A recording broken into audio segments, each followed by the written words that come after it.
ሰላም ጤና ይስጥልን ውድ ቻናላችን ቤተሰቦች ዛሬ በሶሻል ሚዲያው ላይ ካነበብናቸውና ለሀገራችን የወደፊት ዕጣ ፈንታ እጅግ ወሳኝ ናቸው ካልናቸው ምርጥ ማህበራዊ ጽሁፎች መካከል አንዱን ወደ እናንተ ለናደርስ ወደድን። ታዋቂው የምጣኔ ሀብትና የፖለቲካ ተንታኝ ክቡር ገና በማህበራዊ ሚዲያ ገጻቸው ላይ ያሰፈሩት አስገራሚ ጽሁፍ እንዲህ ይላል። ወደፊት ትውልዶች አብረው በምርታማነት መኖር የሚችሉባት ሀገር ይወርሳሉ ወይስ በጂኦግራፊና በፖለቲካ ክርክር ብቻ የተገናኙ የተለያዩ ማህበረሰቦች የተሰበሰቡባት ስፍራ ይሆናል? አዎ ይህ ጥያቄ የሁላችንም የቤት ስራ ነው። በትምህርት ስርዓታችን ውስጥ ልዩነትንና አንድነትን እንዴት አጣጥመን መጓዝ እንችላለን? በኦሮሚያና በትግራይ ያሉ ተማሪዎች ለብዙ ዓመታት ተምረው እርስ በርሳቸው መግባባት ካልቻሉ በእውነት በአንድ የጋራ ብሔራዊ ቦታ ውስጥ እንደ ዜጎች እየፈጠሩ ነው ወይስ በትይዩ እየኖሩ?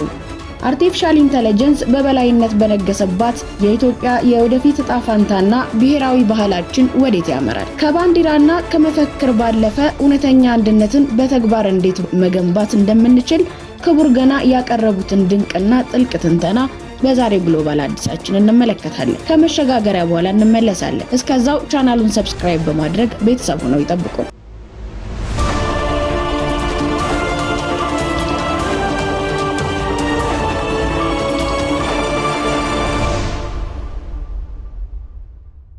ዛሬ ላይ ልንመለከት የመረጥነው ለኢትዮጵያ እጅግ ወሳኝ የሆኑ ጉዳዮችን ነው።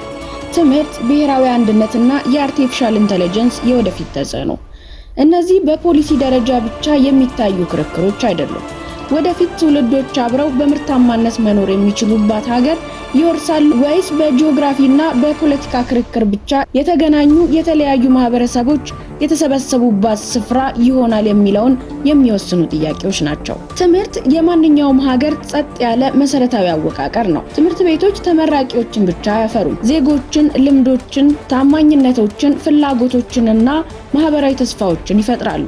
ማንኛውም የትምህርት ስርዓት በፍላጎትም ይሁን በድንገት ለሰዎች ማን ይገባል፣ ማን ይቆጠራል እና ምን አይነት የወደፊት ሀገር መገንባት ይገባል የሚለውን ያስተምራል። ስለዚህ ትምህርት በፖለቲካ ከማይነካ ጉዳይ አይደለም። ወይ ማህበራዊ አንድነትን ያጠናክራል ወይም በቀስታ መከፋፈልን ያስፋፋል።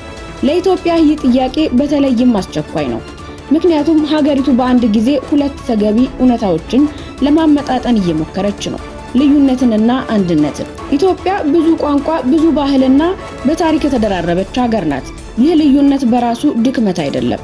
በእውነቱ የሀገሪቱ ከፍተኛ ስልጣኔያዊ ጥንካሬ ነው። ፈተናው ግን ይህንን ልዩነት በመጠበቅ ሳለ ወደ ቋሚ መለያየት እንዳይቀየር መከላከል ነው። ይህ ቀላል ስራ አይደለም። ዓለም ላይ የተመሰረቱ ዲሞክራሲያዊ ሀገራትም እስካሁን ከዚህ ጋራ እየታገሉ ነው።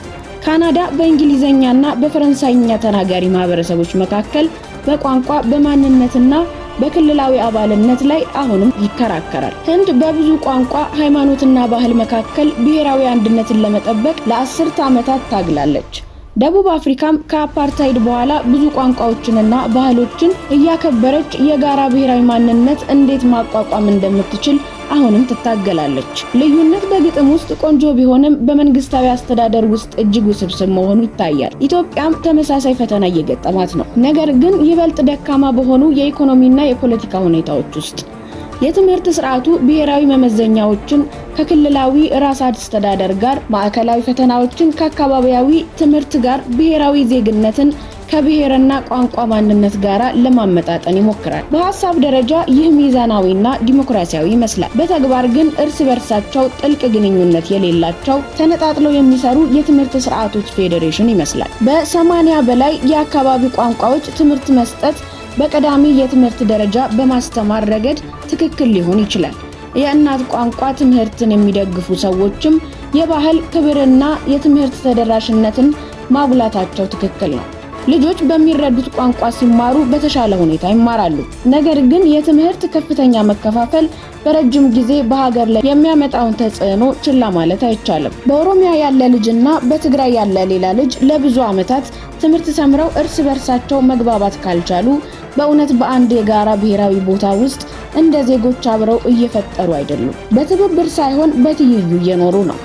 ከጊዜ በኋላ ይህ ለብሔራዊ ትብብር፣ ለኢኮኖሚ ትስስር፣ ለሳይንሳዊ ልውውጥና ለጋራ ዜግነታዊ ህይወት አስፈላጊ የሆነውን የቋንቋ የጋራ መስክ ያዳክማል። ነገር ግን ዓላማው በግድ ባህላዊ አንድነት መፍጠር ሊሆን አይገባም። ኢትዮጵያ በአንድነት ስም ልዩነትን ለማጥፋት መሞከር የለባትም። ታሪክ እንደሚያሳየው ባህልን በመጨቆን የተገነቡ ሀገራት በመጨረሻ ከአንድነት ይልቅ ቂምና ቅሬታን ያፈራሉ። ፈተናው ይበልጥ ጥልቅና አስቸጋሪ ነው። እንዴት የጠንካራ ብሔራዊ ባህል ማቋቋም እንደሚቻልና በተመሳሳይ ጊዜ የአካባቢ ማንነቶችንና ነፃነቶችን መጠበቅ እንደሚቻል ነው። ይህ አስፈላጊ ጥያቄ ያስነሳል። ብሔራዊ ባህል በትክክል ምንድን ነው? ብሔራዊ ባህል ባንዲራ፣ መፈክር፣ መዝሙር ወይም የሀገር ፍቅር ስነ ስርዓቶች ብቻ አይደለም። እነዚያ የማንነት ምልክቶች ናቸው። ባህል ግን ይበልጥ ጥልቅ ነው። በጋራ ስራ፣ በጋራ ተቋም፣ በጋራ ትግልና በጋራ ስኬቶች ቀስ በቀስ ይመጣል። ማንነት በንግግር ሊገለጽ ይችላል። ባህል ግን መኖር አለበት። አንድ ሀገር ዘላቂ ብሔራዊ ባህል የምታዳብረው ሰዎች በተደጋጋሚ ተግባራዊ ችግሮችን በጋራ ሲፈቱ ነው። መንገዶችን በጋራ ይገንቡ፣ ንግዶችን በጋራ ያበረታቱ፣ ሳይንሳዊ ምርምሮችን በጋራ ያካሂዱ፣ ደኖችን በጋራ ያድሱ፣ ቴክኖሎጂዎችን በጋራ ይንደፉ። የጋራ ምርት የትብብር ልምዶችን ይፈጥራል። እነዚያ ልምምዶች በመጨረሻ ባህል ይሆናሉ። ሙዚቃ፣ ስነ ጥበብና ስፖርትም የብሔራዊ አንድነት ዋና መሳሪያዎች መሆን አለባቸው። ትምህርት ተማሪዎችን በመጻሕፍትና በፈተናዎች ብቻ ሳይሆን ሰዎች ከራሳቸው በላይ ያለ አንድ ነገር አካል መሆናቸውን የሚሰማቸው በስሜትና በፈጠራ ልምዶች ማገናኘት አለበት። ሙዚቃ በቋንቋ ድንበር ላይ የጋራ ስሜትን ሊያስተላልፍ ይችላል። ስነ ጥበብ ማህበረሰቦች የእርስ በርሳቸውን ክብር እንዲያዩ ያግዛል። ስፖርትም ትብብርን፣ ስርዓትንና መተማመንን በተግባር ያስተምራል። ስለዚህ ኢትዮጵያ በክልሎች መካከል የተማሪ ፌስቲቫሎችን፣ የወጣቶች የስነ ጥበብ ውድድሮችን፣ ብሔራዊ የሙዚቃ ፕሮግራሞችን፣ የቲያትር ልውውጦችንና የተቀላቀሉ የክልል ስፖርት ሊጎችን ማበረታታት አለባት። ከሌላ ክልል የመጡ ተማሪዎች ጋር አብሮ የሚዘምር፣ የሚስል፣ የሚተውን ወይንም በአንድ ቡድን የሚጫወት ተማሪ አንድነትን እንደ መፈክር ሳይሆን እንደ ተኖረ ልምድ ይማራል። አንዳንድ ጊዜ አንድ የእግር ኳስ ፓስ ከሺህ የፖለቲካ ንግግሮች የበለጠ ውጤት ያመጣል። ክቡር ገና በጽሁፋቸው ማጠቃለያ እንዳሰፈሩት ባህል ማለት መፈክር ወይንም የሀገር ፍቅር ስነ ስርዓት ብቻ አይደለም። ባህል ማለት ሰዎች ተግባራዊ ችግሮችን በጋራ ሲፈቱ፣ መንገዶችን በጋራ ሲገነቡ፣ ቴክኖሎጂን በጋራ ሲነድፉና በስፖርት ሜዳ ላይ አንድ ቡድን ሆነው ሲጫወቱ ቀስ በቀስ የሚመጣ ልምድ ነው። አንዳንድ ጊዜ አንድ የእግር ኳስ ፓስ ከሺህ የፖለቲካ ንግግሮች የበለጠ ውጤት ያመጣል። ሀገራችን ልዩነቶችን እንደ ጥንካሬ ቆጥራ ለአዲሱ የኤአይ ዘመን የሚመጥን ጠንካራ ብሔራዊ ባህል መገንባት የምትችለው ትምህርትን መከፋፈል ሳናደርግ የጋራ መስኮች ስናሰፋ ብቻ ነው። ውድ የቻናላችን ቤተሰቦች በክቡር ገና ሐሳብ ላይ እናንተ ምን ታስባላችሁ? ከ80 በላይ የአካባቢ ቋንቋዎች የሚሰጠው የመጀመሪያ ደረጃ ትምህርት የባህል መፈክርን ቢያመጣም በረጅም ጊዜ የሀገሪቱን የጋራ መግባቢያ መስክ ያጠባዋል የሚለውን ስጋት እንዴት ትመለከቱታላችሁ? ልዩነትንና ብሔራዊ አንድነትን በተግባር ለማጣጣም በትምህርት ስርዓታችን ላይ ምን መስተካከል አለበት? ያላችሁን ጠቃሚ ሐሳብ ኮሜንት ላይ አስፍሩልን። ለዛሬ ወደ እናንተ ልናደርስ የወደድነው ሐሳብ ይሄንን ይመስላል። በቀጣይ በሌሎች ጥልቅ ሐሳቦች እንመለሳለን። ስለተከታተላችሁን ምስጋናችን ከልብ ነው። ሰላም ለኢትዮጵያ። ቸር ሰንብቱ።